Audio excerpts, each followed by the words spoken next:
We should know that apart from our personal efforts and efforts of the society, whatever the government is doing, we also should undertake steps. The government agencies take care of the forest and animals. The government lays down rules, methods, and policies to protect and conserve them.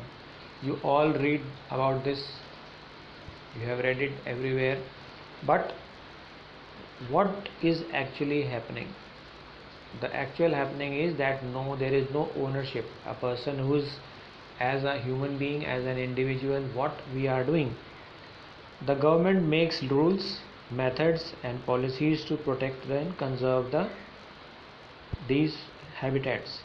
The wildlife sanctuaries, national parks, biosphere reserves, they are protected areas. You have read, must have heard about wildlife sanctuaries, national parks, and biosphere reserves. They are areas which are selected by the government, and they are called the protected areas for conservation of plants and animals present in that area.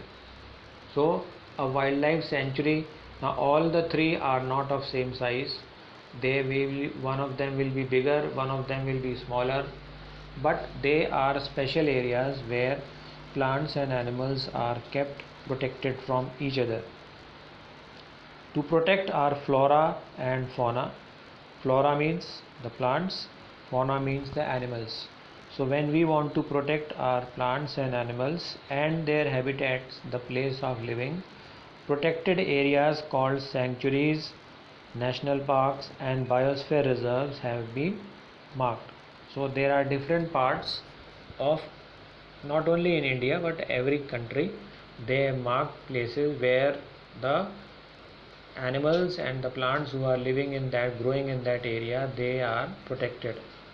Plantation, cultivation, grazing, cutting of trees, hunting and poaching are prohibited there. So you know that what is a national park, what is a sanctuary.